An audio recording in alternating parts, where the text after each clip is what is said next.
मेरे प्रिय 140 करोड़ परिवारजन,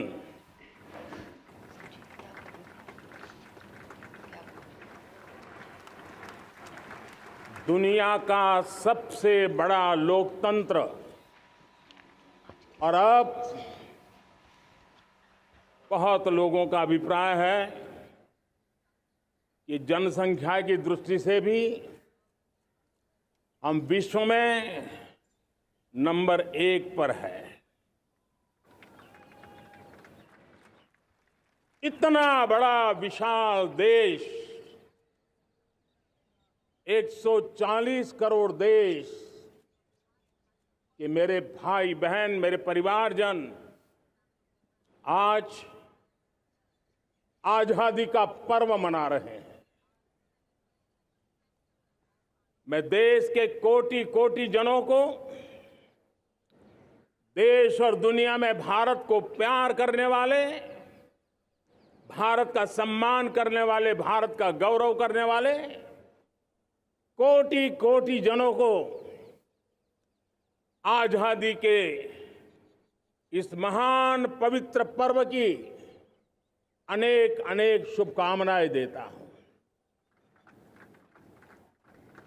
मेरे प्यारे परिवारजन, पूज्य बापू के नेतृत्व में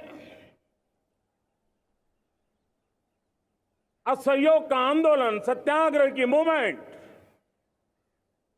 और भगत सिंह, सुखदेव, राजगुरु जैसे अनगिनत वीरों का बलिदान, उस पीढ़ी में शायद ही कोई व्यक्ति होगा जिसने देश की आजादी में अपना योगदान न दिया हो। मैं आज देश की आजादी के जंग में जिन जिन ने योगदान दिया है, बलिदान दिए हैं, त्याग किया है, तपस्या की है, उन सबको आदरपूर्वक नमन करता हूं, उनका अभिनंदन करता हूं। आज 15 अगस्त महान क्रांतिकारी और अध्यात्म जीवन के ऋषितुल्य प्रणेता श्री अरबिंदो की 150वीं जयंती पूर्ण हो रही है। ये वर्ष स्वामी दयानंद सरस्वती के 150वीं जयंती का वर्ष है। ये वर्ष रानी दुर्गावती के 500वीं जन्मशती का बहुत ही पवित्र अवसर है, जो पूरा देश बड़े धामधूम से मनाने वाला है। ये वर्ष मीराबाई, भक्ति योग की सिरमौर मीराबाई के 525 वर्ष का भी ये पावन पर्व है। ये बार जो 26 जनवरी हम मनाएंगे वो हमारे गणतंत्र दिवस की 75वीं वर्षगांठ होगी। अनेक प्रकार से अनेक अवसर, अनेक संभावनाएं राष्ट्र निर्माण में जुटे रहने के लिए पल पल नई प्रेरणा, पल पल नई चेतना, पल पल सपने, पल पल संकल्प, शायद इससे बड़ा कोई अवसर नहीं हो सकता। मेरे प्यारे परिवारजन,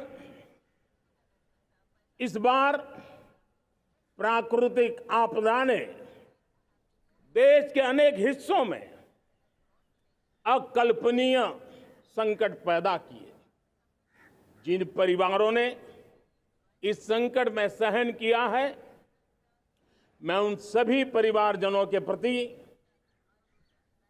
अपनी संवेदना प्रकट करता हूं और राज्य और केंद्र सरकार मिलकर के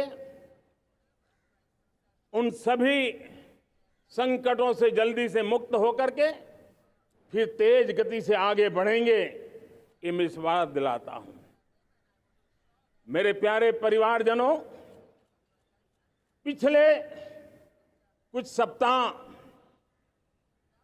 नॉर्थ ईस्ट में, विशेषकर मणिपुर में और हिंदुस्तान के भी अन्य कुछ भागों में, लेकिन विशेषकर मणिपुर में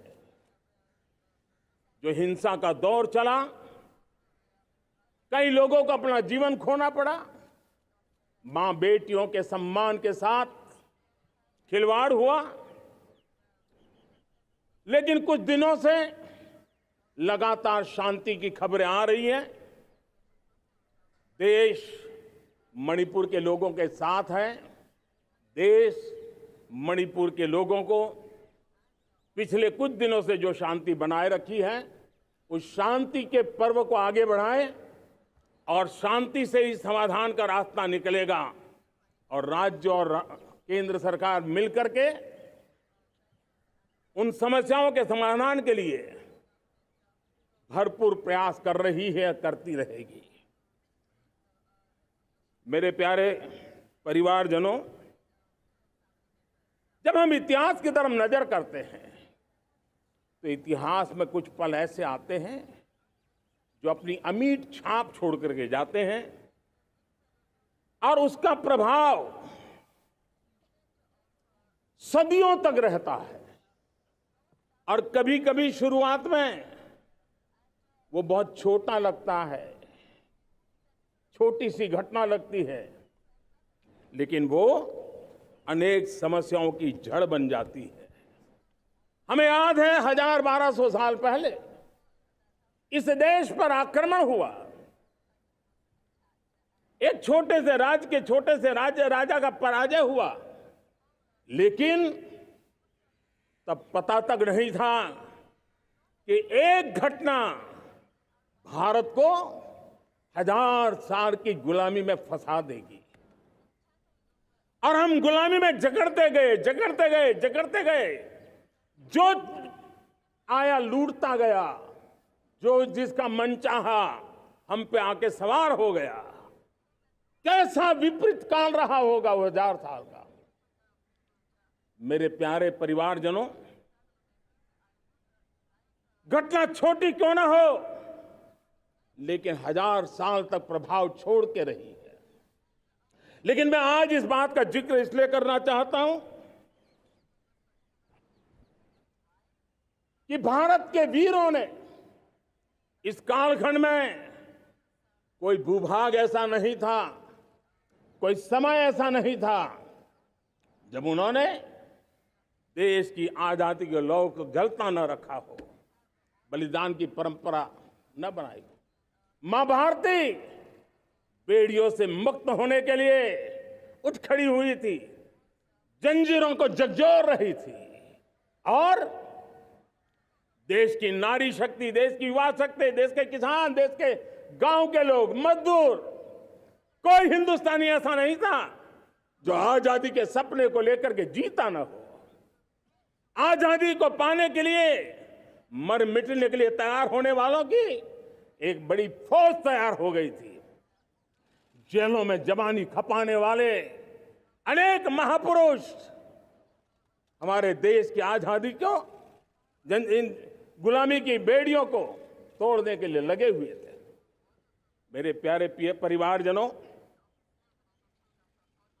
जन चेतना का वो व्यापक रूप, त्याग और तपस्या का वो व्यापक रूप, जन जन के अंदर एक नए विश्वास जगाने वाला वो पल आखिरकार 1947 में देश आजाद हुआ। 1000 साल की गुलामी में संजोए हुए सपने देशवासी पूरे करते हुए देखे। साथियों, मैं 1000 साल पहले की बात इसलिए कह रहा हूं, मैं देख रहा हूं फिर एक बार देश के सामने एक मौका आया है। इस ऐसे कालखंड में हम जी रहे हैं, ऐसे कालखंड में हमने प्रवेश किया है और यह हमारा सौभाग्य है कि भारत के ऐसे अमृत काल में, यह अमृत काल का पहला वर्ष है, या तो हम जवानी में जी रहे हैं या हम मां भारती की गोद में जन्म ले चुके हैं। और ये कालखंड, मेरे शब्द लिख करके रखिए मेरे प्यारे परिवारजनों, इस कालखंड में जो हम करेंगे, जो कदम उठाएंगे, जितना त्याग करेंगे, तपस्या करेंगे, सर्वजन हिताय सर्वजन सुखाय, एक के बाद एक फैसले लेंगे, आने वाले 1000 साल का देश का स्वर्णिम इतिहास उससे अंकुरित होने वाला है। इस कालखंड में होने वाली घटनाएं आगामी 1000 साल के लिए इसका प्रभाव पैदा करने वाली है। गुलामी की मानसिकता से बाहर निकला हुआ देश पंच प्राण को समर्पित होकर के एक नए आत्मविश्वास के साथ आज आगे बढ़ रहा है। नए संकल्पों को सिद्ध करने के लिए वो जी जान से जुड़ रहा है। मेरी भारत माता, जो कभी ऊर्जा का सामर्थ्य था लेकिन राख के ढेर में दबी पड़ी थी, वो भारत मां 140 करोड़ देशवासियों के पुरुषार्थ है, उनकी चेतना से, उनकी ऊर्जा से फिर एक बार जागृत हो चुकी है। मां भारती जागृत हो चुकी है। और मैं साफ देख रहा हूं दोस्तों, यही कालखंड है। पिछले 9-10 साल हमने अनुभव किया है, विश्व भर में भारत की चेतना के प्रति, भारत के सामर्थ्य प्रति एक नया आकर्षण, नया विश्वास, नई आशा पैदा हुई है। और ये प्रकाश पुंज जो भारत से उठा है, वो विश्व को उसमें अपने लिए ज्योति नजर आ रही है। विश्व को एक नया विश्वास पैदा हो रहा है। हमारा सौभाग्य है, कुछ ऐसी चीजें हमारे पास हैं जो हमारे पूर्वजों ने हमें विरासत में दी है और वर्तमान कालखंड ने गढ़ी है। आज हमारे पास डेमोग्राफी है, आज हमारे पास डेमोक्रेसी है, आज हमारे पास डाइवर्सिटी है। डेमोग्राफी, डेमोक्रेसी और डाइवर्सिटी की ये त्रिवेणी भारत के हर सपने को साकार करने का सामर्थ्य रखती है। आज पूरे विश्व में वहां देशों की उम्र ढल रही है, ढलाव पर है, तब भारत यौवन की तरफ ऊर्जावान होकर के बढ़ रहा है। कितने बड़े गौरव का कालखंड है कि आज 30 साल की कम आयु की जनसंख्या दुनिया में सर्वाधिक कहीं है तो ये मेरे भारत मां की गोद में है, ये मेरे देश में है।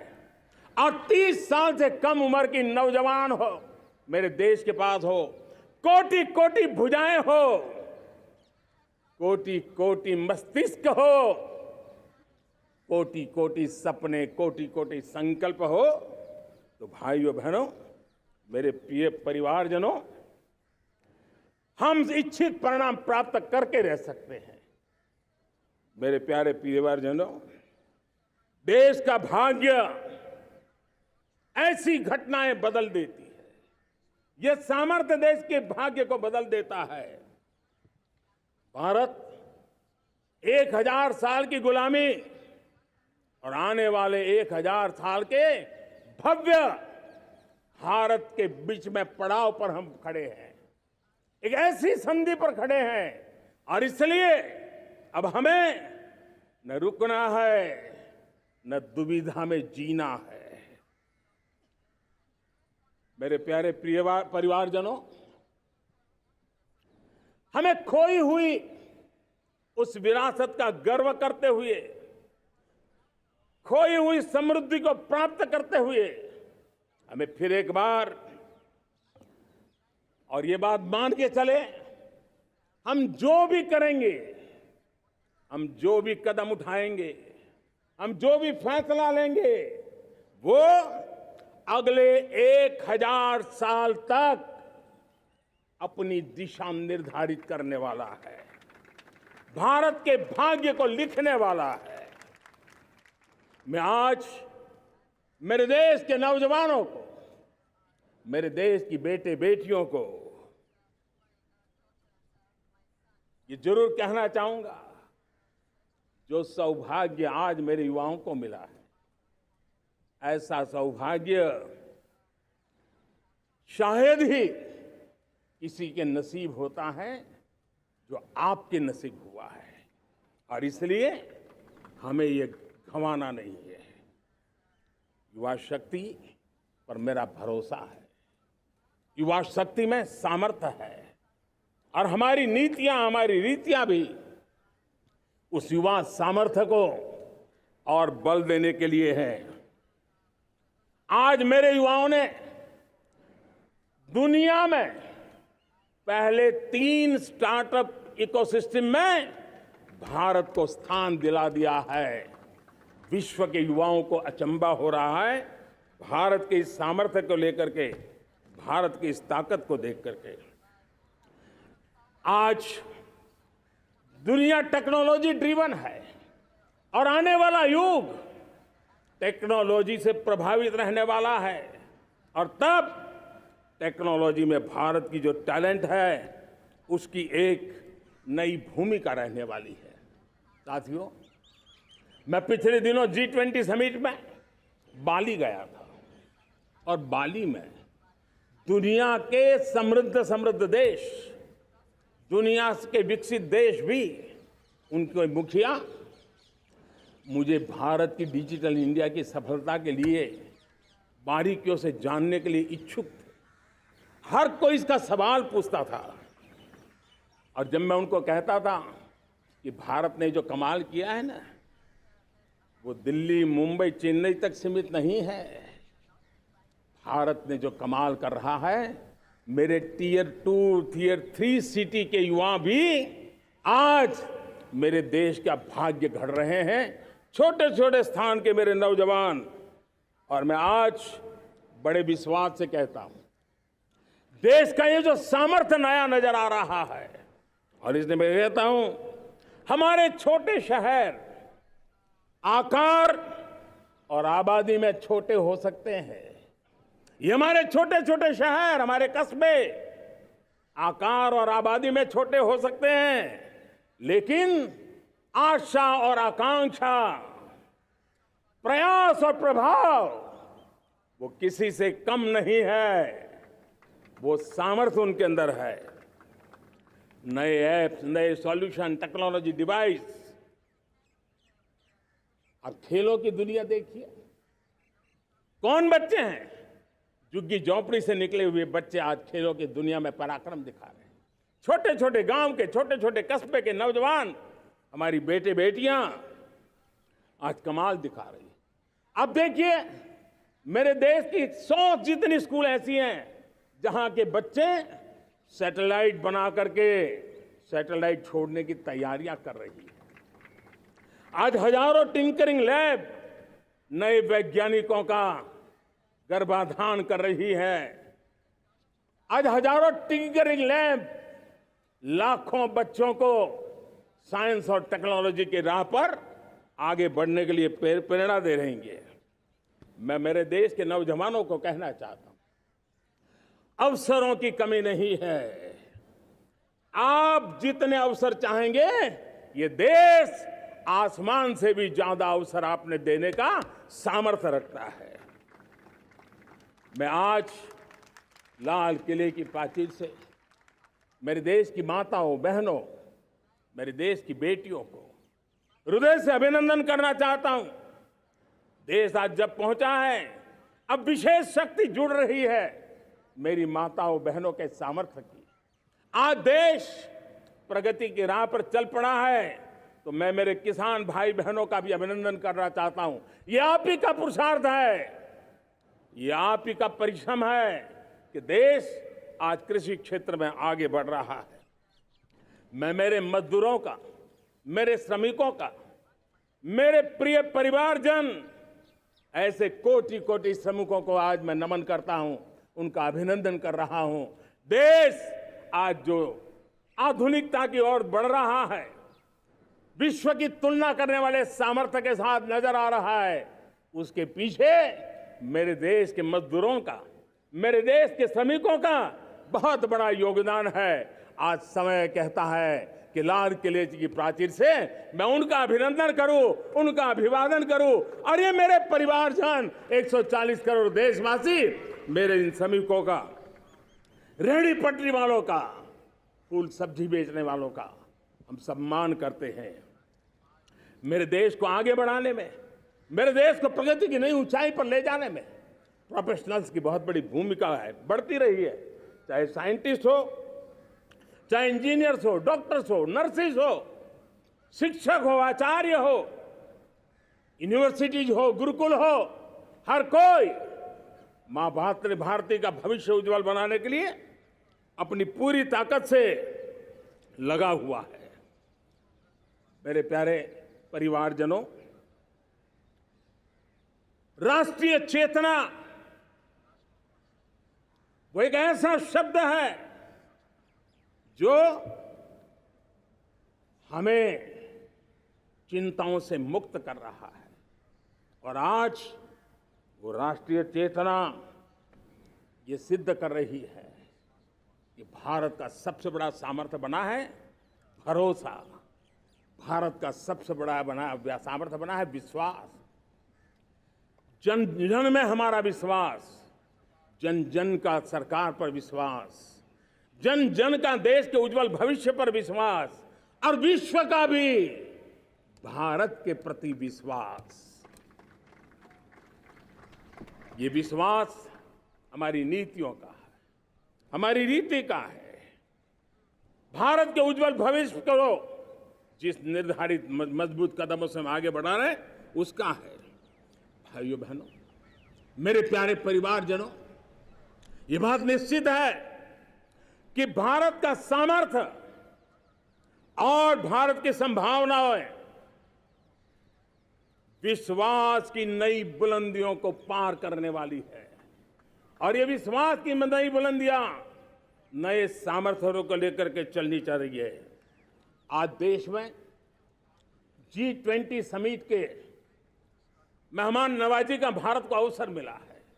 अब पिछले एक साल से हिंदुस्तान के हर कोने में जिस प्रकार से G20 के अनेक ऐसे आयोजन हुए, अनेक कार्यक्रम हुए हैं, उसने देश के सामान्य मानवी के सामर्थ्य को विश्व को परिचित करा दिया है, भारत की विविधता का परिचय कराया है, भारत की डायवर्सिटी को दुनिया अचंभे से देख रही है, और उसके कारण भारत के तरफ आकर्षण बढ़ा है, भारत को जानने की, समझने की इच्छा जगी है। उसी प्रकार से आप देखिए एक्सपोर्ट, आज भारत का एक्सपोर्ट के तेजी से बढ़ रहा है, और मैं कहना चाहता हूं दुनिया के एक्सपर्ट्स इन सारे मानदंडों के आधार पर कह रहे हैं कि अब भारत रुकने वाला नहीं है। दुनिया की कोई भी रेटिंग एजेंसी होगी वो भारत का गौरव कर रही है। कोरोना काल के बाद दुनिया एक नए सिरे से सोचने लगी, और मैं विश्वास से देख रहा हूं कि जिस प्रकार से द्वितीय महायुद्ध के बाद, द्वितीय विश्व युद्ध के बाद दुनिया ने एक नया वर्ल्ड ऑर्डर आकार लिया था, मैं साफ साफ देख रहा हूं कि कोरोना के बाद एक नया विश्व ऑर्डर, एक नया ग्लोबल ऑर्डर, एक नया जियोपॉलिटिकल इक्वेशन, ये बहुत तेजी से आगे बढ़ रहा है। जियोपॉलिटिकल इक्वेशन की सारे व्याख्याएं बदल रही है, परिभाषाएं बदल रही है, और मेरे प्यारे परिवारजनों, आप गौरव करेंगे। बदलते हुए विश्व को शेप देने में आज मेरे 140 करोड़ देशवासियों, आपका सामर्थ्य नजर आ रहा है। आप निर्णायक मोड़ पर खड़े हैं। और कोरोना काल में भारत ने जिस प्रकार से देश को आगे बढ़ाया, दुनिया ने हमारे सामर्थ्य को देखा है। जब दुनिया की सप्लाई चेन तहस नहस हो गई थी, बड़ी बड़ी अर्थव्यवस्थाओं पर दबाव था, उस समय भी हमने कहा था हमें विश्व का विकास देखना है तो मानव केंद्रीय होना चाहिए, मानवीय संवेदनाओं से भरा हुआ होना चाहिए, और तब जाकर के समस्याओं का सही समाधान निकालेंगे। और कोविड ने हमें सिखाया है या हमें मजबूर किया है, लेकिन मानवीय संवेदनाओं को छोड़ करके हम विश्व का कल्याण नहीं कर सकते। आज भारत ग्लोबल साउथ की आवाज बन रहा है। भारत की समृद्ध विरासत आज दुनिया के लिए एक अवसर बन रहा है। Global economy, global supply chain, इसमें भारत की हिस्सेदारी, मैं पक्का विश्वास से कहता हूं, आज जो भारत ने परिस्थिति पैदा हुई है, आज जो भारत ने कमाया है, वो दुनिया में स्थिरता की गारंटी लेकर के आया है। दोस्तों, अब न हमारे मन में, न 140 करोड़ मेरे परिवारजनों के मन में, और न ही दुनिया के मन में कोई इफ्स है, कोई बट्स है। विश्वास बन चुका है। मेरे प्यारे देशवासियों, अब गेंद हमारे पाले में है। हमें अवसर जाने नहीं देना चाहिए, हमें मौका छोड़ना नहीं चाहिए। भारत में मैं मेरे देशवासियों का इसलिए भी अभिनंदन करता हूं कि मेरे देशवासियों में एक नीर-क्षीर विवेक का सामर्थ्य है, समस्याओं की जड़ों को समझने का सामर्थ्य है। और इसलिए 2014 में मेरे देशवासियों ने 30 साल के अनुभव के बाद तय किया कि देश को आगे ले जाना है तो स्थिर सरकार चाहिए, मजबूत सरकार चाहिए, पूर्ण बहुमत वाली सरकार चाहिए। और देशवासियों ने एक मजबूत और स्थिर सरकार बनाई। और 3 दशकों के जो अनिश्चितता का कालखंड था, जो अस्थिरता का कालखंड था, जो राजनीतिक मजबूरियों से देश जकड़ा हुआ था, उससे मुक्ति मिली। मेरे प्यारे परिवारजनों, देश के पास आज एक ऐसी सरकार है, वो सर्वजन हिताय सर्वजन सुखाय, देश के संतुलित विकास के लिए समय का पल पल और जनता की पाई पाई, जनता की भलाई के लिए लगा रही है।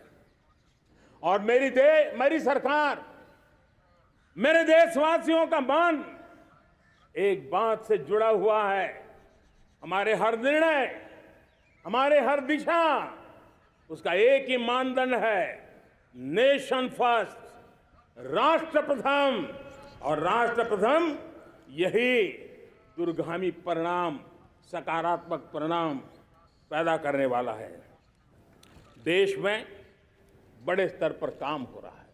और लेकिन मैं कहना चाहूंगा, 2014 में आपने एक मजबूत सरकार बनाई, और मैं कहता हूं 2014 में और 2019 में आपने एक सरकार फॉर्म की, तो मोदी में रिफॉर्म करने की हिम्मत आई। आपने ऐसी सरकार फॉर्म की कि मोदी को रिफॉर्म की हिम्मत आई। और जब मोदी ने एक के बाद एक रिफॉर्म किए, तो मेरे ब्यूरोक्रेसी के लोग, मेरे लाखों हाथ पैर जो हिंदुस्तान के कोने कोने में सरकार के हिस्से के रूप में काम कर रहे हैं, उन्होंने ब्यूरोक्रेसी ने ट्रांसफॉर्म करने के लिए, परफॉर्म करने की जिम्मेवारी बखूबी निभाई। और उन्होंने परफॉर्म करके दिखाया, और जनता जनार्दन जुड़ गई, तो वो ट्रांसफॉर्म होता भी नजर आ रहा है। और इसलिए रिफॉर्म, परफॉर्म, ट्रांसफॉर्म, ये कालखंड अब भारत के भविष्य को गढ़ रहा है। और हमारी सोच देश की उस ताकतों को बढ़ावा देने पर है जो आने वाले 1000 साल की नींव को मजबूत करने वाले हैं। दुनिया को युवा शक्ति की जरूरत है, युवा स्किल की जरूरत है। हमने अलग स्किल मिनिस्ट्री बनाई, वो भारत की आवश्यकताओं को तो पूरी करेगी, वो दुनिया की आवश्यकताओं को पूरी करने का भी सामर्थ्य रखेगी। हमने जल शक्ति मंत्रालय बनाया। मंत्रालय की बनाने की रचना को भी अगर कोई एनालिसिस करेगा ना, तो इस सरकार के मन मस्तिष्क को बड़े अच्छे ढंग से आप समझ पाएंगे। हमने जल शक्ति मंत्रालय बनाया। ये जल शक्ति मंत्रालय हमारे देश के एक एक देशवासियों को पीने का शुद्ध पानी पहुंचे, पर्यावरण की रक्षा के लिए पानी के प्रति संवेदनशील व्यवस्थाएं विकसित हो, उस पर हम बल रहे हैं। हमारे देश में कोरोना के बाद दुनिया देख रही है, होलिस्टिक हेल्थ केयर ये समय की मांग है। हमने अलग आयुष मंत्रालय बनाया और योग और आयुष आज दुनिया में अपना परचम लहरा रहे हैं। हमने दुनिया को हमारे कमिटमेंट के कारण विश्व का हमारे प्रति ध्यान गया है। अगर हम ही हमारे इस सामर्थ्य को नकार देंगे तो फिर दुनिया कैसे स्वीकार करेगी। लेकिन जब मंत्रालय बना तो दुनिया को भी उसका मूल्य समझने आया। मत्स्य पालन, हमारा इतना बड़ा समुद्री तट, हमारे कोटि कोटि मछुआरे भाई बहन, उनका कल्याण भी हमारे दिलों में है। और इसलिए हमने अलग से मत्स्य पालन को लेकर के, पशुपालन को लेकर के, डेयरी को लेकर के अलग मंत्रालय की रचना की, ताकि समाज के जिस वर्ग के लोग पीछे रह गए उनको हम साथ लें। देश में सरकारी अर्थव्यवस्था के हिस्से होते हैं, लेकिन समाज की अर्थव्यवस्था का एक बड़ा हिस्सा है कोऑपरेटिव मूवमेंट। उसको बल देने के लिए, उसको आधुनिकता लाने के लिए और देश के कोने कोने में लोकतंत्र की एक सबसे बड़ी इकाई को मजबूत करने के लिए हमने अलग कोऑपरेटिव मंत्रालय बनाया। और वो हमारी सहकारी संस्थाएं उसका जाल बिछा रहा है, ताकि गरीब से गरीब की वहां सुनवाई हो, उसकी आवश्यकताओं की पूर्ति हो, और वो भी राष्ट्र की विकास की योगदान में एक छोटी इकाई का हिस्सा बनकर के उसमें वो योगदान दे रखें। हमने सहकार से समृद्धि का रास्ता अपनाया है। मेरे प्यारे परिवारजनों, जब हम लोग 14 में आए थे तो हम वैश्विक अर्थव्यवस्था में 10वें नंबर पर थे, और आज 140 करोड़ देशवासियों का पुरुषार्थ रंग लाया है कि हम विश्व की अर्थव्यवस्था में 5वें नंबर पर पहुंच चुके हैं। और ये ऐसे ही नहीं हुआ है। जो एक भ्रष्टाचार का राक्षस देश को दबोचे हुए थे, लाखों करोड़ के घोटाले अर्थव्यवस्था को डामाडोल कर रहे थे, गवर्नेंस फ्रेजाइल फाइल में देश की पहचान होने लगी थी, लीकेजेस को हमने बंद किया, मजबूत अर्थव्यवस्था बनाई, हमने गरीब कल्याण के लिए ज्यादा से ज्यादा धन खर्चने का प्रयास किया। और आज मैं देशवासियों को बताना चाहता हूं कि जब देश आर्थिक रूप से समृद्ध होता है तो सिर्फ तिजोरी नहीं भरती है, देश का सामर्थ्य बढ़ता है, देशवासियों का सामर्थ्य बढ़ता है।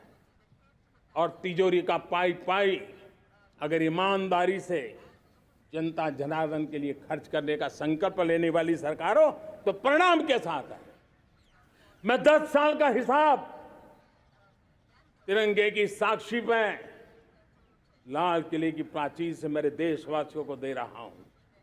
आंकड़े देख करके आपको लगेगा इतना बड़ा बदलाव, इतना बड़ा सामर्थ्य। 10 साल पहले राज्यों को 30 लाख करोड़ रुपए भारत सरकार की तरफ से जाते थे। पिछले 9 साल में यह आंकड़ा 100 लाख करोड़ पर पहुंचा है।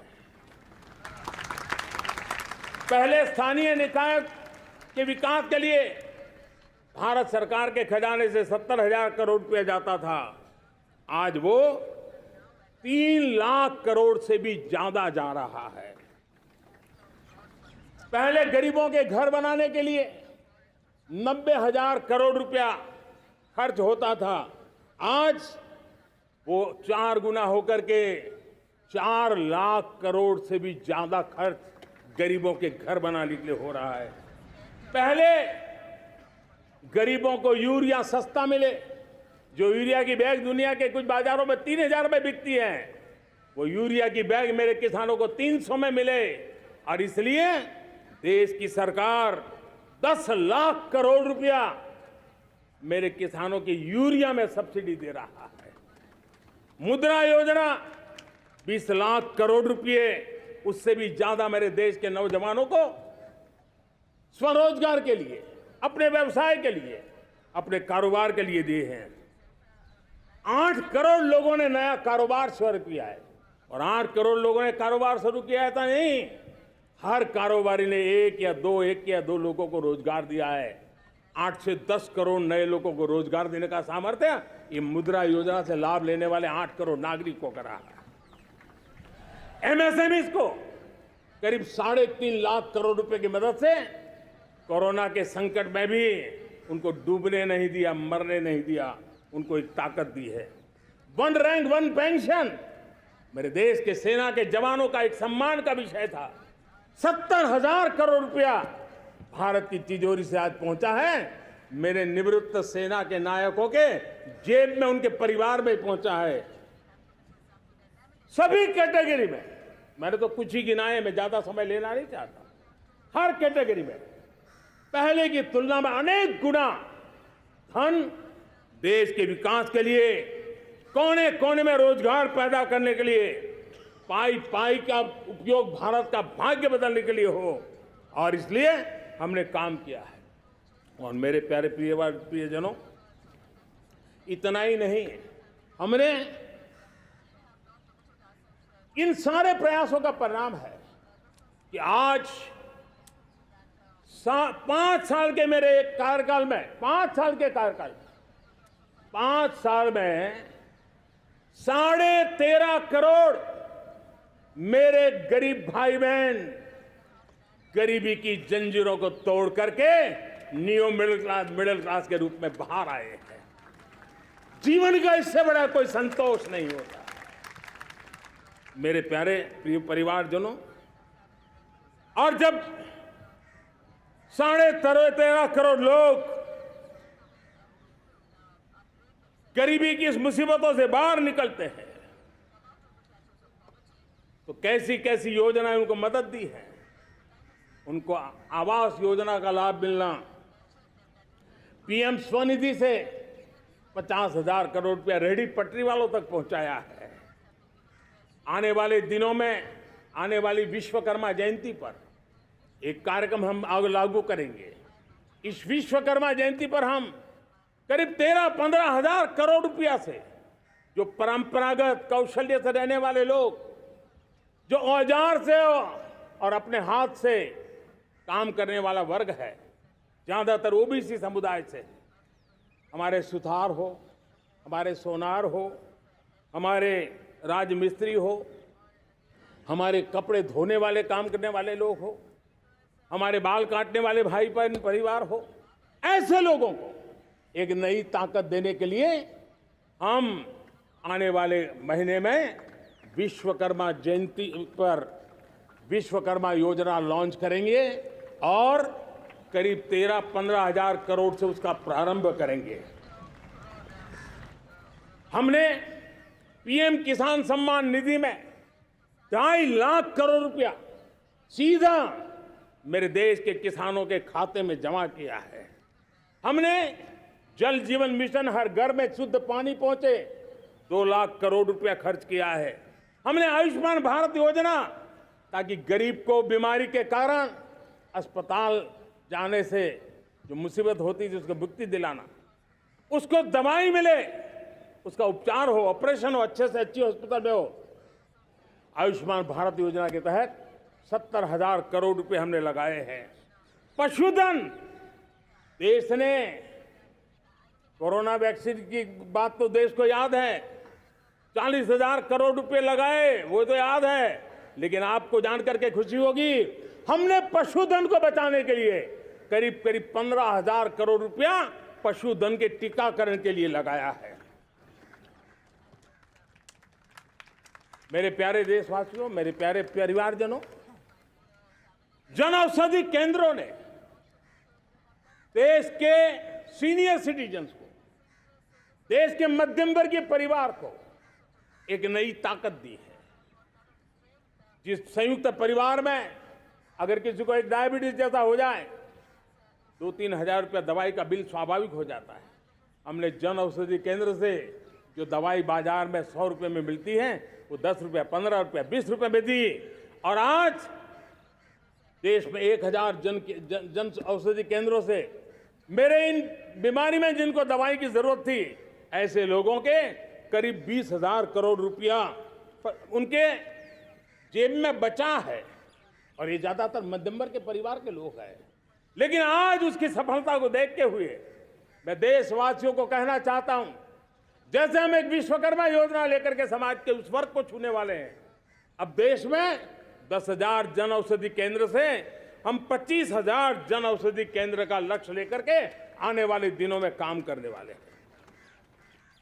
मेरे प्यारे परिवारजनों, जब देश में गरीबी कम होती है तो देश की मध्यम वर्ग की ताकत बहुत बढ़ती है। और अगर दुनिया में, और मैं आपको विश्वास दिलाता हूं, आने वाले 5 साल में मोदी का गारंटी है, देश पहले 3 वैश्विक इकोनॉमी में अपना जगह ले लेगा। ये पक्का जगह ले लेगा। आज जो 13.5 करोड़ गरीबी से बाहर आए हुए लोग हैं, वो एक प्रकार से मध्यम वर्ग की ताकत बन जाते हैं। जब गरीब की खरीद शक्ति बढ़ती है तो मध्यम वर्ग की व्यापार शक्ति बढ़ती है। जब गांव की खरीद शक्ति बढ़ती है तब कस्बे और शहर की आर्थिक व्यवस्था और तेज गति से दौड़ती है। और यही इंटरकनेक्टेड हमारा अर्थचक्र होता है। हम उसको बल लेकर के आगे चलना चाहते हैं। मेरे प्यारे परिवारजनों, शहर के अंदर जो कमजोर लोग रहते हैं, बिना घर को मुसीबत रहती है, मध्यम वर्ग के परिवार अपना खुद का घर का सपना देख रहे हैं, हम उसके लिए भी आने वाले कुछ सालों के लिए एक योजना लेकर के आ रहे हैं। और जिसमें ऐसे मेरे परिवारजन जो शहरों में अपना घर, शहरों में रहते हैं लेकिन किराए के मकान पे रहते हैं, झुग्गी झोपड़ी में रहते हैं, चाल में रहते हैं, अनऑथराइज्ड कॉलोनीज में रहते हैं, ऐसे मेरे परिवारजन अगर अपना मकान बनाना चाहते हैं तो बैंक से जो लोन मिलेगा उसके ब्याज के अंदर राहत दे करके लाखों रुपयों की मदद करने का हमने निर्णय किया है। मेरे मध्यम वर्ग के परिवार को जब 2 लाख से 7 लाख इनकम टैक्स की सीमा बढ़ जाती है तो सबसे बड़ा लाभ सैलरी क्लास को होता है, मेरे मध्यम वर्ग को होता है।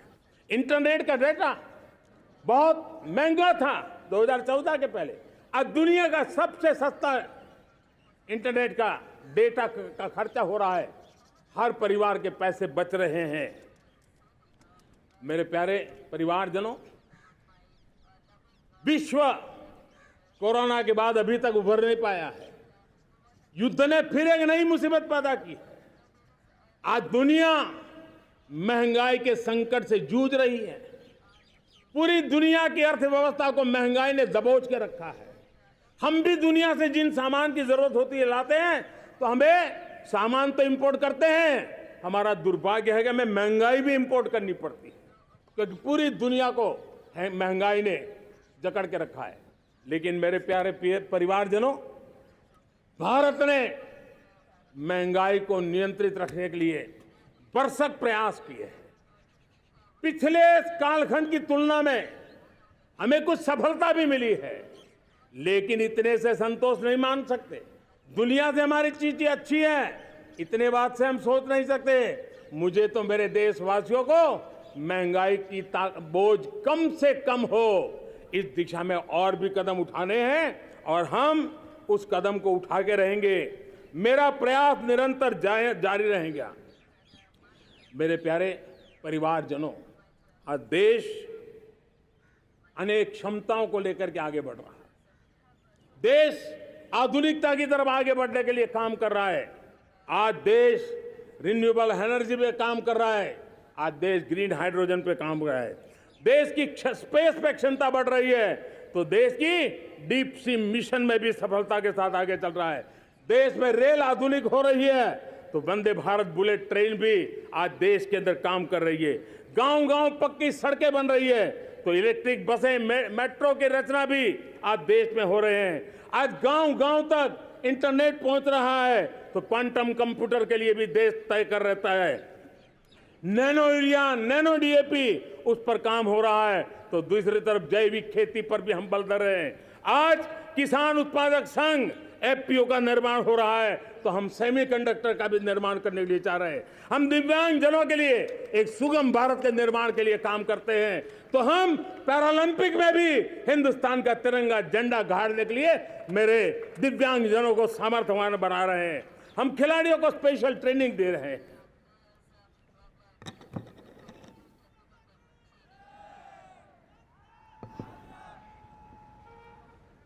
आज भारत पुरानी सोच, पुराने ढर्रे को छोड़ करके लक्ष्यों को तय करके लक्ष्यों को प्राप्त करने की राह से चल रहा है।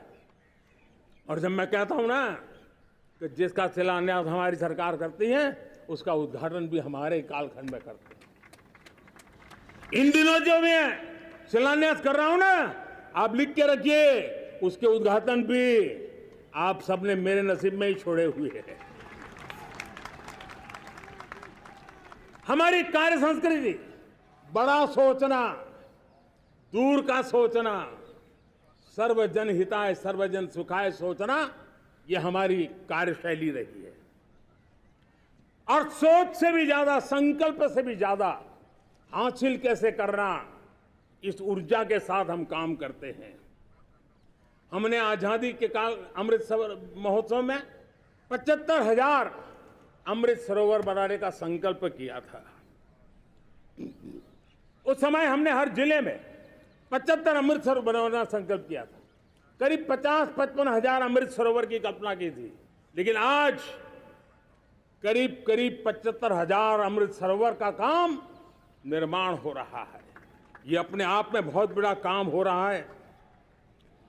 जनशक्ति और जल शक्ति की ताकत भारत के पर्यावरण की रक्षा में भी काम आने वाली है। 18,000 गांवों तक बिजली पहुंचाना, जनधन बैंक खाते खोलना, बेटियों के लिए शौचालय बनाना, सारे टारगेट समय के पहले पूरी शक्ति से पूरे करेगा। और जब भारत ठान लेता है तो उसे पूरा करके रहता है। ये हमारा ट्रैक रिकॉर्ड कहता है। 200 करोड़ वैक्सीनेशन का काम, दुनिया हमें जब पूछती है 200 करोड़ सुनती है, उनकी आंखें फट जाती है। इतना बड़ा काम ये मेरे देश के आंगनवाड़ी वर्कर, हमारी आशा वर्कर, हमारी हेल्थ वर्कर, उन्होंने करके दिखाया। यह मेरे देश का सामर्थ्य है। 5G को रोल आउट किया, दुनिया में सबसे तेज गति से 5G रोल आउट करने वाला मेरा देश है। 700 से अधिक जिलों तक हम पहुंच चुके हैं और अब 6G की भी तैयारी कर रहे हैं। हमने टास्क फोर्स बना दिया है। रिन्यूएबल एनर्जी, हम टारगेट से पहले चले हैं। हमने रिन्यूएबल एनर्जी 2030 का जो टारगेट तय किया था, 21-22 में इसको पूरा कर दिया। हमने इथेनॉल में 20% ब्लेंडिंग की बात कही थी, वो भी हमने समय से 5 साल पहले पूरा कर दिया। हमने $500 बिलियन के एक्सपोर्ट की बात की थी, वो भी समय के पहले $500 बिलियन से ज्यादा कर दिया। हमने तय किया, जो हमारे देश में 25 साल से चर्चा हो रही थी कि देश में नई संसद बने, पार्लियामेंट का कोई सत्र ऐसा नहीं था नई संसद के। ये मोदी है, समय के पहले नई संसद बना करके रख दिया। मेरे प्यारे भाई बहनों, ये काम करने वाली सरकार है, निर्धारित लक्ष्यों को पार करने वाली सरकार है। ये नया भारत है, ये आत्मविश्वास से भरा हुआ भारत है। ये संकल्पों को चरितार्थ करने के लिए जी जान से जुटा हुआ भारत है।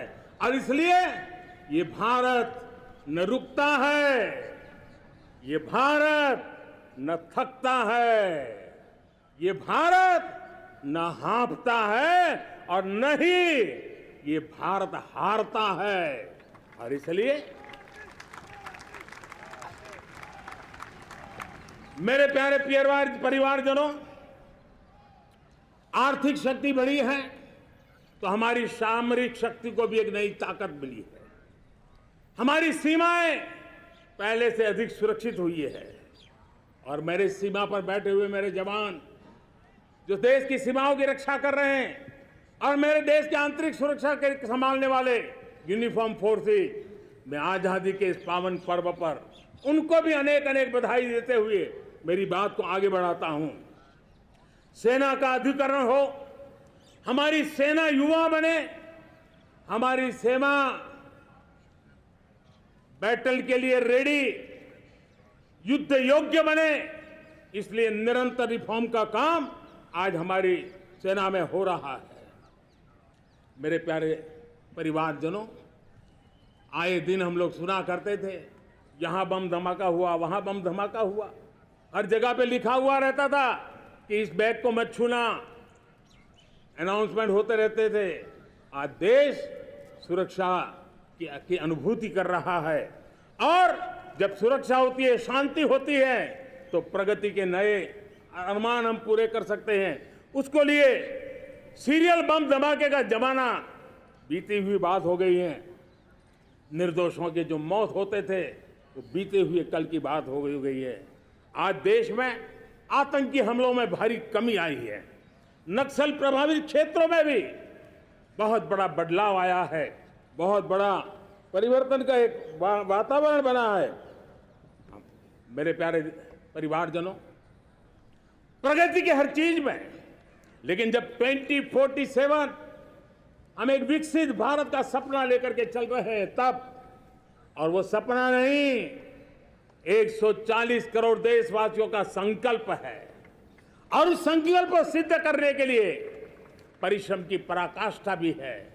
और उसकी सबसे बड़ी ताकत होती है वो राष्ट्रीय चरित्र होता है।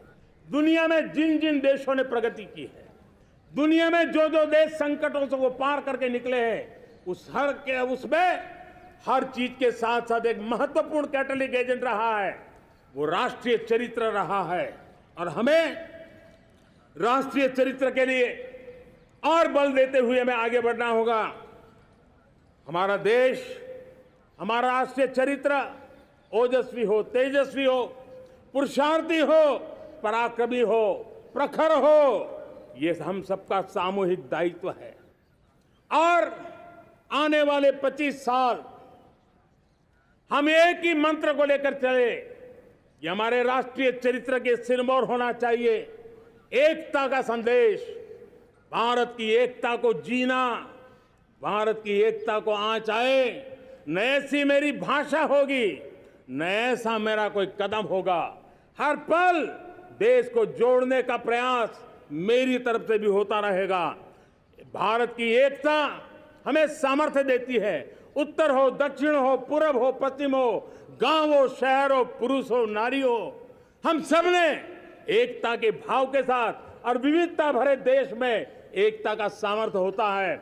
और दूसरी महत्व की बात मैं देख रहा हूं, अगर 2047 में हमें हमारे देश को विकसित भारत के रूप में देखना है तो हमें श्रेष्ठ भारत के मंत्र को जीना होगा, हमें चरितार्थ करना होगा। अब हमारे प्रोडक्शन में, मैंने 2014 में कहा था जीरो डिफेक्ट, जीरो इफेक्ट। दुनिया के किसी भी टेबल पर मेक इन इंडिया चीज हो तो दुनिया को विश्वास होना चाहिए, इससे बेहतर दुनिया में कुछ नहीं हो सकता है। ये अल्टीमेट होगा। हमारी हर चीज, हमारी सर्विसेज होगी तो श्रेष्ठ होगी, हमारे शब्द की ताकत होगी तो श्रेष्ठ होगी, हमारी संस्थाएं होगी तो श्रेष्ठ होगी, हमारी निर्णय प्रक्रियाएं होगी तो श्रेष्ठ होगी। ये श्रेष्ठता का भाव लेकर के हमें चलना होगा। तीसरी बात है, देश में आगे बढ़ाने के लिए एक अतिरिक्त शक्ति का सामर्थ्य भारत को आगे ले जाने वाला है और वो है विमेन लेड डेवलपमेंट। आज भारत गर्व से कह सकता है कि दुनिया में नागरिक उड्डयन में अगर किसी एक देश में सबसे ज्यादा विमेन पायलट हैं तो मेरे देश में है। आज चंद्रयान की गति हो, मून मिशन की बात हो, मेरी विमेन साइंटिस्ट उसका नेतृत्व कर रहे हैं। आज विमेन सेल्फ हेल्प ग्रुप हो, मेरी 2 करोड़ लखपति दीदी का लक्ष्य लेकर के आज विमेन सेल्फ हेल्प ग्रुप पे हम काम कर रहे हैं। हम हमारी नारी शक्ति के सामर्थ्य को बढ़ावा देते हुए विमेन लेड डेवलपमेंट के, और जब G20 में मैंने विमेन लेड डेवलपमेंट के विषय को आगे बढ़ाया है तो पूरा G20 समूह इसके महत्व को स्वीकार कर रहा है और उसके महत्व को स्वीकार कर करके वो उसको बहुत बल दे रहे हैं। उसी प्रकार से भारत विविधताओं से भरा देश है। असंतुलित विकास के हम शिकार रहे हैं। मेरा पराया का के कारण हमारे देश के कुछ हिस्से उसके शिकार रहे हैं। अब हमें रीजनल एस्पिरेशंस को, संतुलित विकास को बल देना है और रीजनल एस्पिरेशंस को लेकर के उस भावना को हमें सम्मान देते हुए, जैसे हमारी भारत माँ का कोई, हमारा शरीर का कोई अंग अगर अविकसित रहे तो हमारा शरीर विकसित नहीं माना जाएगा। हमारा शरीर का कोई अंग दुर्बल रहे तो हमारा शरीर स्वस्थ नहीं माना जाएगा। वैसे ही मेरी भारत माता, उसका कोई एक भूभाग भी, समाज का कोई तबका भी अगर दुर्बल रहे तो मेरी भारत माता समर्थ है, स्वस्थ है, ऐसा बैठ करके हम नहीं बैठ सकते। और इसलिए रीजनल एस्पिरेशंस को हमने एड्रेस करने की आवश्यकता है और इसलिए हम समाज का सर्वांगीण विकास हो, सर्वस्पर्शी विकास हो, भूभाग के हर क्षेत्र को उसकी अपनी ताकत को खिलने का अवसर मिले, उस दिशा में आगे बढ़ना चाहते हैं। मेरे प्यारे परिवारजनों, भारत एक मदर ऑफ डेमोक्रेसी है। भारत मॉडल ऑफ डाइवर्सिटी भी है। भाषाएं अनेक हैं, बोलियां अनेक हैं, परिधान अनेक हैं, विविधताएं बहुत है। हमने उन सारे लोगों को, सारों को आधार पर आगे बढ़ना है। मेरे प्यारे परिवारजनों, देश के जब मैं एकता की बात करता हूं तब अगर घटना मणिपुर में होती है तो पीड़ा महाराष्ट्र में होती है। अगर बाढ़ आसाम में आती है तो बेचैन केरला हो जाता है। हिंदुस्तान के किसी भी हिस्से में कुछ भी हो, हम एक अंगांगी भाव की अनुभूति करते हैं। मेरे देश की बेटियों पर जुल्म न हो, यह हमारा सामाजिक भी दायित्व है, यह हमारा पारिवारिक दायित्व भी है और ये देश के नाते हम सबका दायित्व है। आज जब अफगानिस्तान से गुरु ग्रंथ साहब के स्वरूप को लाते हैं तो पूरा देश गौरव की अनुभूति करता है। जब आज दुनिया के किसी देश में कोविड के काल में मेरा कोई सिख भाई लंगर लगाता है, भूखों को खिलाता है और दुनिया में वाहवाही होती है तो हिंदुस्तान का सीना चौड़ा हो जाता है।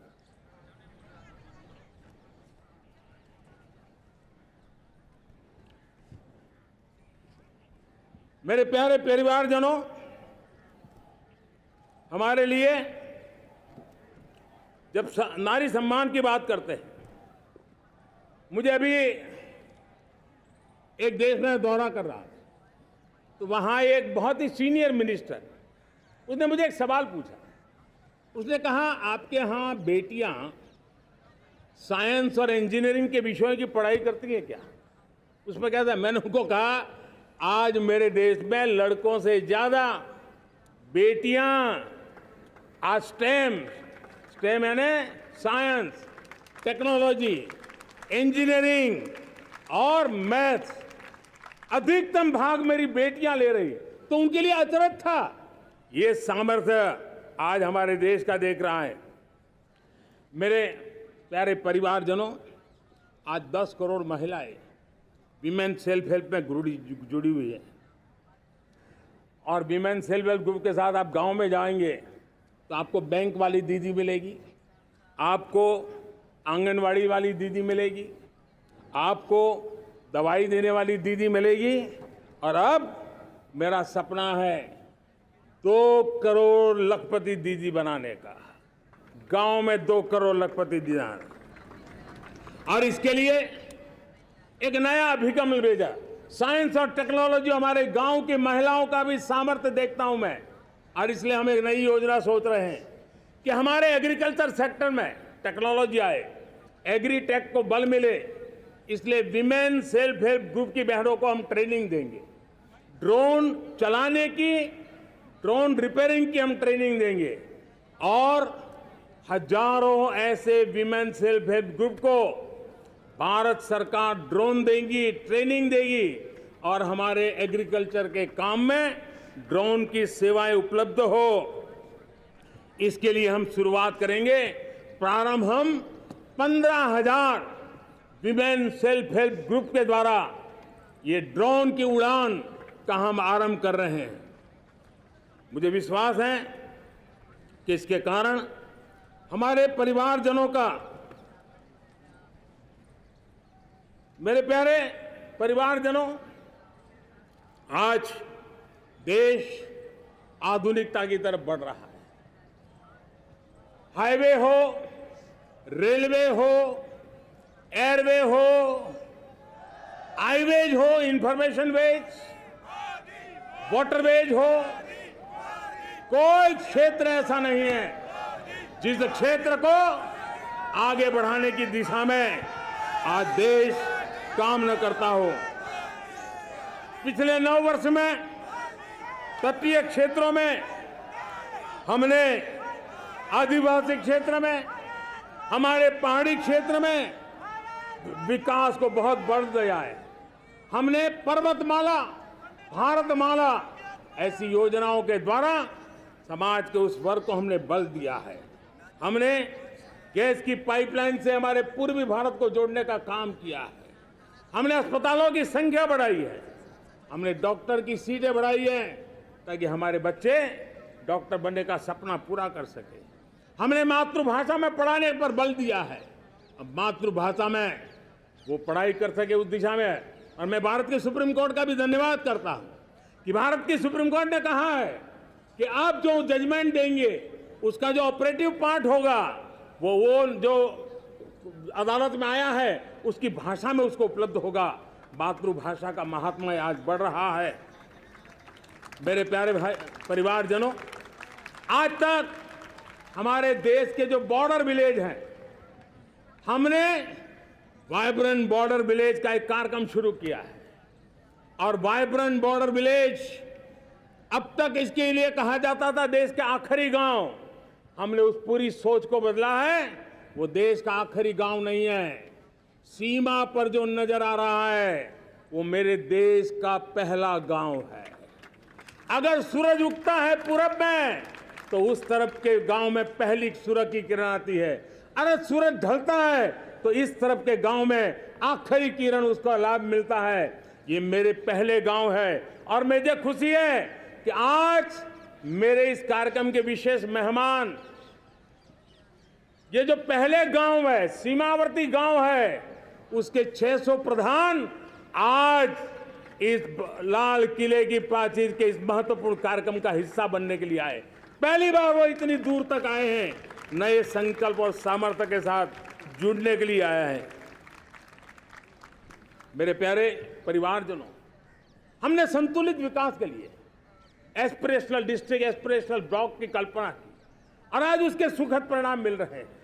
आज राज्य के जो नॉर्मल पैरामीटर्स हैं, जो एस्पिरेशनल डिस्ट्रिक्ट कभी बहुत पीछे थे, वो आज राज्य में भी अच्छा करने लग गए हैं। और मुझे विश्वास है कि आने वाले दिनों में ये हमारे आकांक्षी जिले, हमारे आकांक्षी बॉल अवश्य आगे बढ़ेंगे। जैसे मैंने कहा था, भारत का चरित्र की चर्चा कर रहा था, तो मैंने पहला कहा था भारत की एकता, दूसरा कहा था भारत श्रेष्ठता की तरफ बल दें, तीसरा कहा था विमेन लेड डेवलपमेंट की मैंने बात कही थी, और मैं आज एक बात और कहना चाहता हूं कि हम जैसे रीजनल एस्पिरेशन, मैंने चौथी बात कही थी, पांचवी महत्व की बात, और भारत ने उस दिशा में ध्यान, और वो है हमारा राष्ट्रीय चरित्र विश्व मंगल के लिए सोचने वाला होना चाहिए। हमें देश को इतना मजबूत बनाना है जो विश्व मंगल के लिए भी अपनी भूमिका अदा करे। और आज कोरोना के बाद मैं देख रहा हूं जिस प्रकार से संकट की घड़ी में देश ने दुनिया की मदद की, उसका परिणाम है कि आज दुनिया में हमारा देश एक विश्व मित्र के रूप में, विश्व का अटूट साथी के रूप में आज मेरे देश की पहचान बनी है। हमें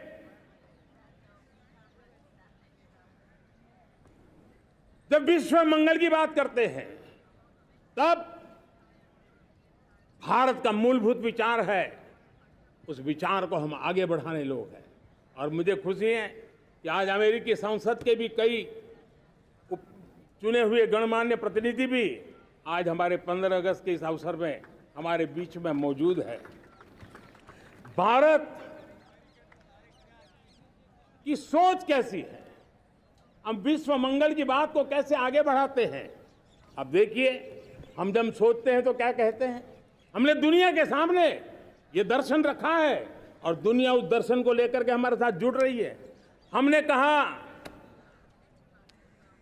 one sun, one world, one grid. Renewable energy के क्षेत्र में एक बहुत बड़ा हमारा स्टेटमेंट है, आज दुनिया उसको स्वीकार कर रही है। कोविड के बाद हमने दुनिया को कहा हमारा अप्रोच होना चाहिए वन अर्थ, वन हेल्थ। समस्याओं का समाधान तभी होगा जब मानव को, पशु को, पौधे को बीमारी के संबंध में समान रूप से एड्रेस किया जाएगा, तब जाकर के हम करेंगे। हमने G20 समिट के लिए दुनिया के सामने कहा है one world, one family, one future. इस सोच को लेकर के चल रहे हैं। हमने क्लाइमेट को लेकर के दुनिया जो संकट से जूझ रही है, हमने रास्ता दिखाया है, लाइफ मिशन लॉन्च किया है, लाइफस्टाइल फॉर एनवायरनमेंट। हमने दुनिया के सामने इंटरनेशनल सोलर अलायंस बनाया और आज दुनिया के कई देश इंटरनेशनल सोलर अलायंस का हिस्सा बन रहे हैं। हमने बायोडायवर्सिटी का महत्व देखते हुए बिग कैट अलायंस की व्यवस्था को हमने आगे बढ़ाया है। हमने प्राकृतिक आपदा के कारण, ग्लोबल वार्मिंग के कारण इंफ्रास्ट्रक्चर का जो नुकसान होता है, उसके लिए दूरगामी व्यवस्थाओं की जरूरत है और इसलिए coalition for disaster resilient infrastructure CDRI एक समाधान के रूप में दुनिया को दिया है।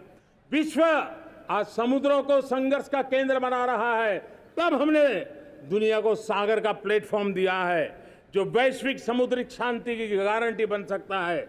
हमने पारंपरिक चिकित्सा पद्धतियों को बल देते हुए WHO का एक ग्लोबल लेवल का सेंटर हिंदुस्तान में बनाने की दिशा में काम किया है। हमने योग और आयुष के द्वारा विश्व कल्याण और विश्व के स्वस्थता की दिशा में काम किया है और आज भारत विश्व मंगल की मजबूत नींव डाल रहा है। इस मजबूत नींव को आगे बढ़ाना हम सबका काम है, हम सबकी जिम्मेवारी है।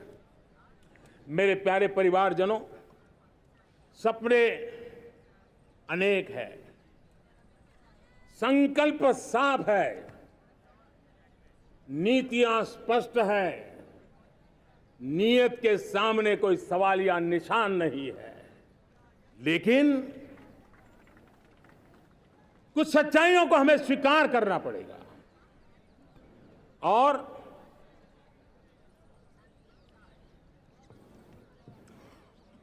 उसके समाधान के लिए मेरे प्रिय परिवारजनों, मैं आज लाल किले से आपकी मदद मांगने आया हूं। मैं लाल किले से आपके आशीर्वाद मांगने आया हूं, क्योंकि पिछले सालों मैंने देश को जो समझा है, देश की आवश्यकताओं को जो मैंने परखा है और अनुभव के आधार पर मैं कह रहा हूं कि आज गंभीरतापूर्वक उन चीजों को हमें लेना होगा। आजादी के अमृत काल में 2047 में जब देश आजादी के 100 साल मनाएगा, उस समय दुनिया में भारत का तिरंगा झंडा विकसित भारत का तिरंगा झंडा होना चाहिए।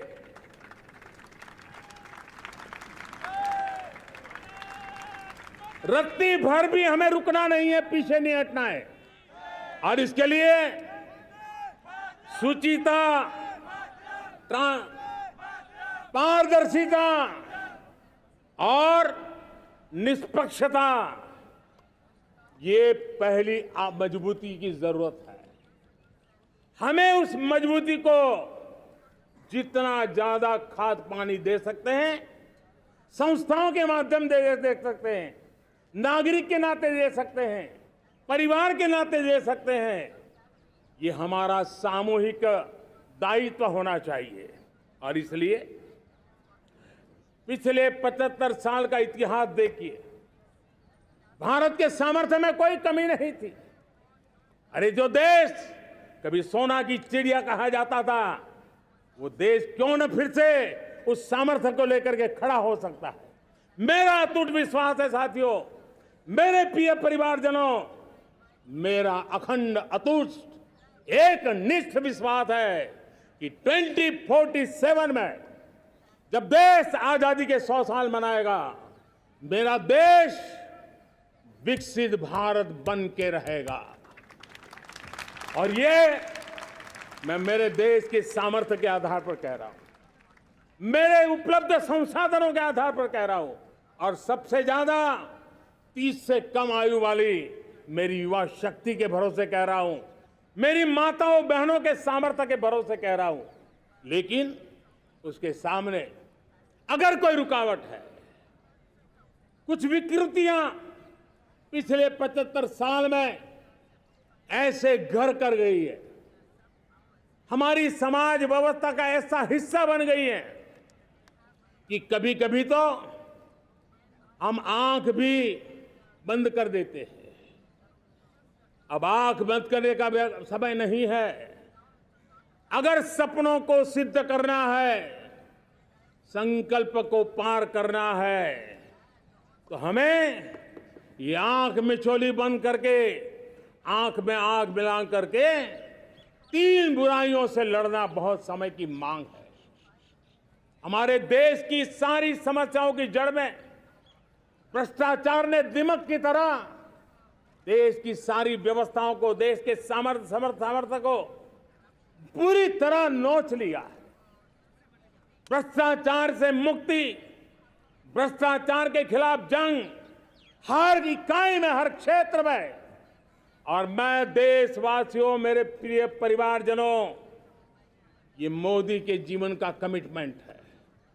ये मेरे अंतर्गत व्यक्तित्व का एक कमिटमेंट है कि मैं भ्रष्टाचार के खिलाफ लड़ाई लड़ता रहूंगा। दूसरा, हमारे देश को नोच लिया है परिवारवाद ने। इस परिवारवाद ने देश को जिस प्रकार से जकड़ के रखा है, उसने देश के लोगों का हक छीना है। और तीसरी बुराई तुष्टीकरण की है। ये तुष्टीकरण में भी देश के मूलभूत चिंतन को, देश के सर्व समावेशक हमारे राष्ट्रीय चरित्र को दाग लगा दिए हैं, तहस नहस कर दिया है इन लोगों ने। और इसलिए मेरे प्यारे देशवासियों, इसलिए मेरे प्यारे परिवारजनों, हमें इन 3 बुराइयों के खिलाफ पूरे सामर्थ्य के साथ लड़ना है। भ्रष्टाचार, परिवारवाद, तुष्टीकरण, ये चुनौतियां हमारे, ये ऐसी चीजें पनपी है जो हमारे देश के लोगों का जो आकांक्षा है उसका दमन करती है। हमारे देश के कुछ लोगों के पास जो छोटा मोटा सामर्थ्य है उसका शोषण करती है। ये ऐसी चीजें हैं जो हमारे लोगों की आशा आकांक्षाओं को सवाल या निशान में गाड़ देती है। हमारे गरीब हो, हमारे दलित हो, हमारे पिछड़े हो, हमारे पसमानदा हो, हमारे आदिवासी भाई बहन हो, हमारी माताएं बहनें हो, हमने सबने उनके हकों के लिए इन 3 बुराइयों से मुक्ति पानी है। हमें भ्रष्टाचार के खिलाफ एक नफरत का माहौल बनाना है। जैसे गंदगी हमें नफरत पैदा करती है ना मन में, गंदगी पसंद नहीं है, ये सार्वजनिक जीवन की इससे बड़ी कोई गंदगी नहीं हो सकती। और इसलिए हमारे स्वच्छता अभियान को एक नया मोड़ ये भी देना है कि हमें भ्रष्टाचार से मुक्ति पानी है। सरकार टेक्नोलॉजी से भ्रष्टाचार की मुक्ति के लिए बहुत प्रयास कर रही है। आपको जानकर के हैरानी होगी, इस देश में पिछले 9 साल में एक काम मैंने ऐसे किया, आंकड़ा सुनोगे तो लोग कहेंगे मोदी ऐसा करता है, जैसे 10 करोड़ लोग करीब करीब जो गलत फायदा उठाते थे वो मैंने रोक दिया। तो आप में से कोई कहेगा आपने लोगों से अन्याय कर दिया। जी नहीं, ये 10 करोड़ कौन लोग थे? ये 10 करोड़ वो लोग थे जिनका जन्म ही नहीं हुआ था और उनके नाम पर उनके विडो हो जाते थे, वो वृद्ध हो जाते थे, वो दिव्यांग हो जाते थे, फायदे लिए जाते थे। 10 करोड़ ऐसे बेनामी जो चीजें चलती थी उसको रोकने का पवित्र काम, भ्रष्टाचारियों की संपत्ति जो हमने जब्त की है ना, वो पहले की तुलना में 20 गुना ज्यादा की है। मेरे प्यारे परिवारजनों, ये आपकी कमाई का पैसा लोग लेकर के भागे थे, 20 गुना ज्यादा संपत्ति को जब्त करने का। और इसलिए लोगों की मेरे प्रति नाराजगी होना बहुत स्वाभाविक है, लेकिन मुझे भ्रष्टाचार के खिलाफ की लड़ाई को आगे बढ़ाना है। हमारे सरकारी व्यवस्था ने पहले कैमरा के सामने तो कुछ हो जाता था, लेकिन बाद में चीजें अटक जाती थी। हमने पहले की तुलना में कई गुना ज्यादा अदालत में चार्जशीट की है और अब जमानतें भी नहीं मिलती हैं। वैसी पक्की व्यवस्था को लेकर के हम आगे बढ़ रहे हैं, क्योंकि हम ईमानदारी से भ्रष्टाचार के खिलाफ लड़ रहे हैं। आज परिवारवाद और तुष्टीकरण, इसने देश का बहुत बड़ा दुर्भाग्य किया है। अब लोकतंत्र में ये कैसे हो सकता है कि पॉलिटिकल पार्टी, और मैं विशेष बल दे रहा हूं पॉलिटिकल पार्टी, आज मेरे देश के लोकतंत्र में एक ऐसी विकृति आई है जो कभी भारत के लोकतंत्र को मजबूती नहीं दे सकती। और वो क्या है बीमारी? परिवारवादी पार्टियां। और उनका तो मंत्र क्या है? Party of the family, by the family and for the family.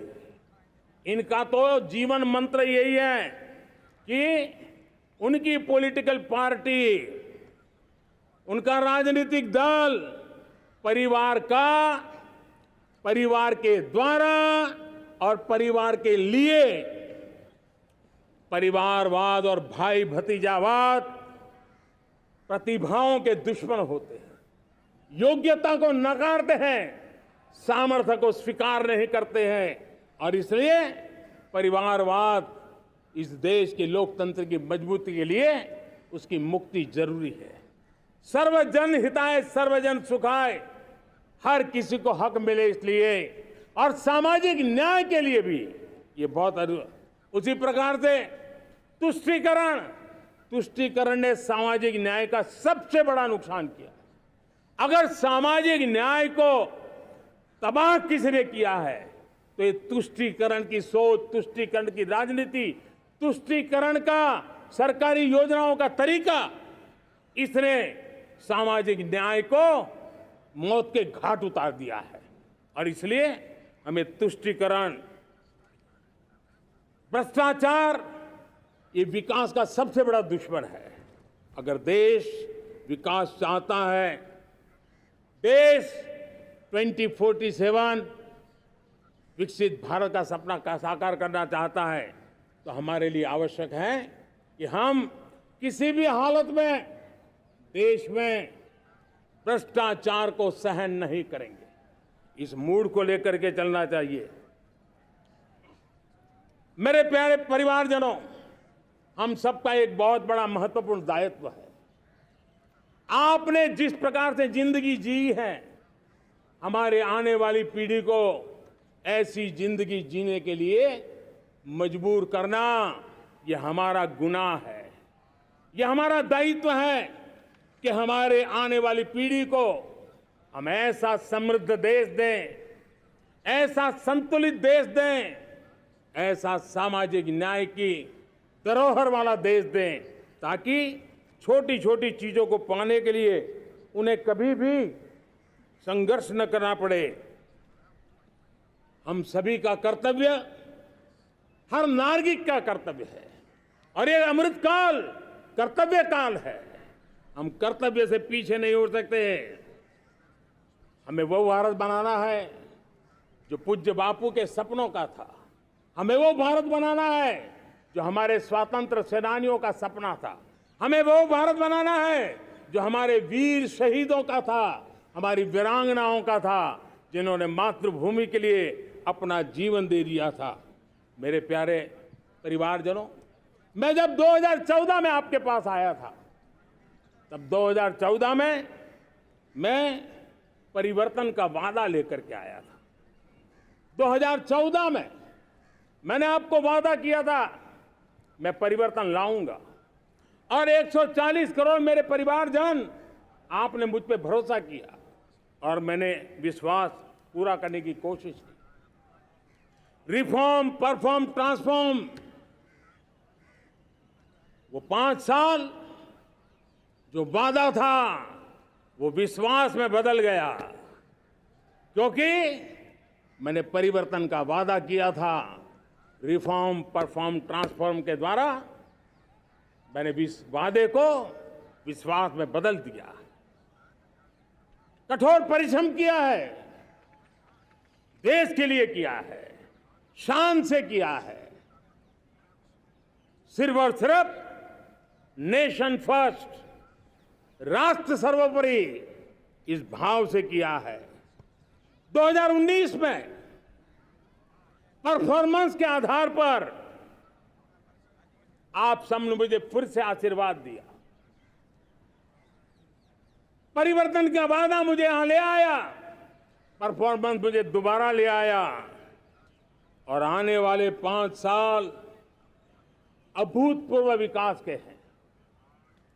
2047 के सपने को साकार करने का सबसे बड़ा स्वर्णिम पल आने वाले 5 साल है। और अगली बार 15 अगस्त को इसी लाल किले से मैं आपको देश की उपलब्धियां, आपके सामर्थ्य, आपके संकल्प, उसमें हुई प्रगति, उसकी जो सफलता है, उसके गौरवगान, उससे भी अधिक आत्मविश्वास के सामने, आपके सामने मैं प्रस्तुत करूंगा। मेरे प्यारे प्रियजनों, मेरे परिवारजनों, मैं आप में से आता हूं, मैं आपके बीच से निकला हूं, मैं आपके लिए जीता हूं। अगर मुझे सपना भी आता है तो आपके लिए आता है।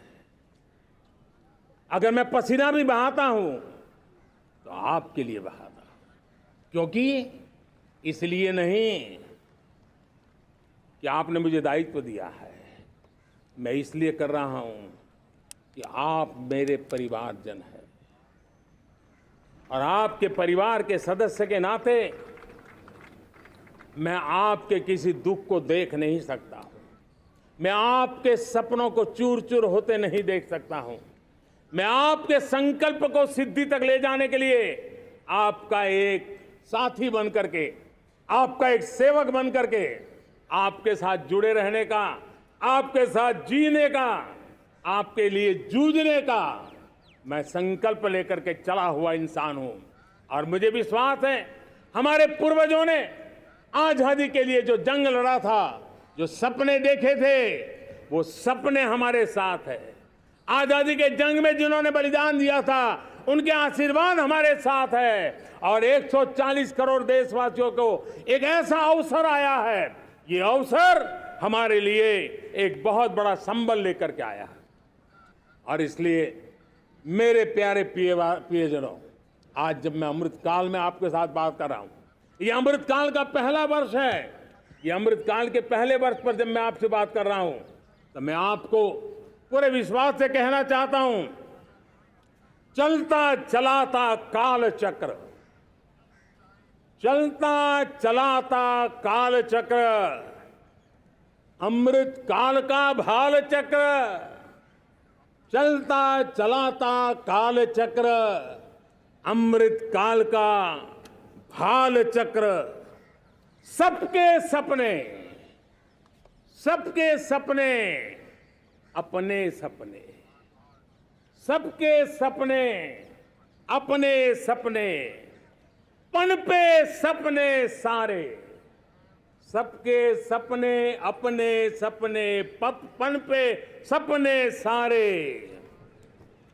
धीर चले वीर चले, धीर चले वीर चले, चले युवा हमारे, धीर चले वीर चले, चले युवा हमारे, नीति सही, नीति सही, रीति नहीं, नीति सही, रीति नहीं, गति सही, गति सही, राह नहीं, गति सही, राह नहीं। चुनो चुनो चुनौती, चुनो चुनौती सीना तान, चुनो चुनौती सीना तान, जग में बढ़ाओ देश का नाम, चुनो चुनौती सीना तान, जग में बढ़ाओ देश का नाम। मेरे प्यारे परिवारजनों, हिंदुस्तान के कोने कोने में बैठे हुए मेरे परिवारजन, दुनिया के कोने कोने में जाकर के बसे हुए मेरे परिवारजन, आप सबको आजादी के पावन पर्व की फिर एक बार मैं बहुत बहुत शुभकामनाएं देता हूं। ये अमृतकाल हम सबके लिए कर्तव्य काल है। ये अमृतकाल हम सबको मां भारती के लिए कुछ कर गुजारने का काल है। आजादी का जब जंग चल रहा था 1947 के पहले जो पीढ़ी ने जन्म लिया था उन्हें देश के लिए मरने का मौका मिला था। वो देश के लिए मरने के लिए मौका नहीं छोड़ते थे, लेकिन हमारे नसीब में देश के लिए मरने का मौका नहीं है।